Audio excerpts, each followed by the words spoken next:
السلام علیکم eight class بیٹا، میں امید کرتا ہوں آپ اور آپ کے گھر والے سب خیر و عافیت سے ہوں گے، اور میں یہ بھی امید کرتا ہوں کہ کل کے ورق کو آپ نے بہت ہی وہ خوش خطی کے ساتھ لکھا ہوگا اور پھر اس کو یاد بھی کیا ہوگا۔ جیسا کہ آپ کو معلوم ہے کہ ہم نے وہ المعلم المجاہد کے مشقی سوالات شروع کر لیے تھے۔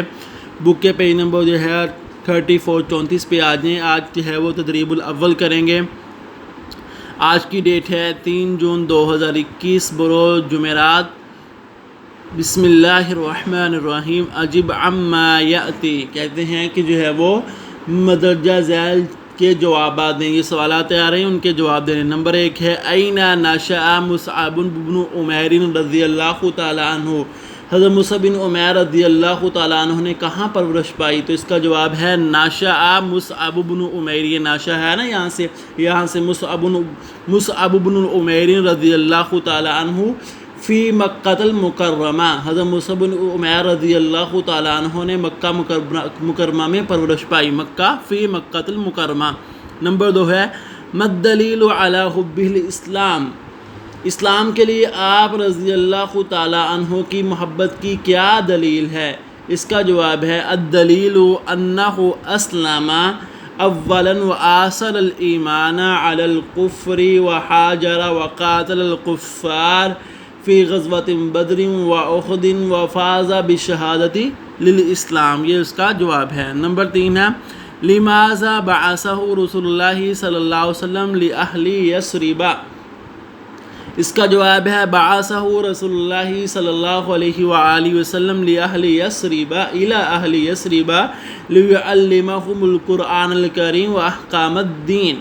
نمبر 4 ہے کیف دافع مصعب رضی اللہ عنہ عن رایۃ الاسلام فی غزوۃ احد، اس کا جواب ہے ان مصعبا دافع عن الاسلام دفاع الابطال ولم یترک رایۃ حتی سقط شہیدا۔ نمبر 5 ہے لماذا نعد مصعبا رضی اللہ تعالی عنہ من السابقین الاولین، اس کا جواب ہے نعد مصعبا من السابقین الاولین لأنہ اسلم لما بدأت الدعوۃ الاسلامیہ۔ تو میں ان سوالات کے جوابات کی وہ آپ کو تصویر وہ کھینچ کر وہ سینڈ کر دیتا ہوں، اس کی مدد سے آپ نے اس کو حل کر لینا ہے۔ اس کے بعد ہے تدریب الثانی القواعد النحویہ القاعدہ۔ پہلے ہم قاعدہ کرتے ہیں، پھر اس کے بعد سمجھ آئے گی کہ یہ وہ کیا بیان ہے۔ قاعدہ ہے حال اور ذوالحال کے حوالے سے، حال اور ذوالحال کے وہ متعلق آپ پڑھیں گے۔ نمبر 1 ہے الحال وصف یبین حیئت الفاعل او المفعول بها او کلیہما وقت حدوث الفعل، کیا اس کا مطلب حال ایسا وصف ہے، یہ تعریف حال ایسا وصف ہے جو فعل کے واقعہ ہونے کے وقت فاعل یا مفعول یا دونوں کی حالت بیان کرتا ہے۔ حال ایسا وصف ہے جو فعل کے واقع ہونے کے وقت فاعل یا مفعول یا دونوں کی حالت بیان کرتا ہے، یا فاعل یا مفعول کی حالت بیان کرے گا یا پھر دونوں کی اکٹھی حالت بیان کرے گا۔ قد یکون الحال مفردا وقد یکون جملۃ اسمیۃ او فعلیۃ، حال کبھی مفرد ہوتا ہے اور کبھی جملہ اسمیہ یا جملہ فعلیہ ہوتا ہے۔ حال کبھی مفرد ہوگا یا جملہ اسمیہ ہوگا یا جملہ فعلیہ ہوگا۔ نمبر 3 ہے اذا كان الحال جملۃ فلا بد فيها من ضمیر رابط یرجع الى ذی الحال، جب حال وہ جملہ ہو تو ضروری ہے کہ اس میں ایک ضمیر ہو جو ذوالحال کی طرف لوٹتی ہو۔ جب حال جملہ ہو تو ضروری ہے کہ اس میں ایک ضمیر وہ ذوالحال کی طرف لوٹتی ہو۔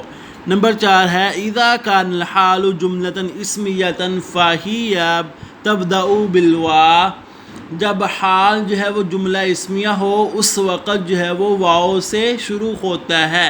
جب حال جملہ اسمیہ ہو تو اس وقت وہ واو سے شروع ہوتا ہے۔ یہ بہت ہی امپورٹنٹ چیزیں ہیں جو آپ نے لکھنی بھی ہے اور پھر اس کو یاد بھی کرنا ہے حال و ذوالحال کے متعلق۔ کلیئر ہو گیا؟ نمبر 5 ہے الحال من المنصوبات ویکون نکرۃ واما ذو الحال فیکون معرفۃ، حال منصوبات میں سے ہے اور یہ نقرہ ہوتا ہے لیکن ذوالحال معرفہ ہوتا ہے. حال منصوبات میں سے ہے، یہ نقرہ ہوتا ہے لیکن ذوالحال جو ہے وہ معرفہ ہوتا ہے. نمبر 6 الحال یطابق ذوالحال فی التذکیر و تانیث و کذالک فی الافراد و تثنیۃ والجمع. حال تذکیر و تانیث اور واحد تثنیہ و جمع ہونے میں ذوالحال کے مطابق ہوتا ہے. حال تذکیر و تانیث مذکر مونس ہونے میں، واحد تثنیہ اور جمع ہونے میں ذوالحال کے مطابق ہوتا ہے. یہ تھا قاعدہ. تو باقی تدریب ثانی اور القواعد النحویہ میں تصویر سینڈ کرتا ہوں، اس کی مدد سے آپ نے ان کو بھی حل کر لینا ہے. کلیئر ہو گیا؟ تو میں امید کرتا ہوں آج کے ورق کو آپ بہت ہی اچھے انداز سے لکھیں گے. یہ جو ہے وہ تدریب اول بھی، قاعدہ بھی، نحوی قاعدہ بھی اور ساتھ جو ہے تدریب ثانی بھی آپ لکھ کر اس کو اچھے طریقے سے یاد کریں گے. السلام علیکم ورحمۃ اللہ وبرکاتہ.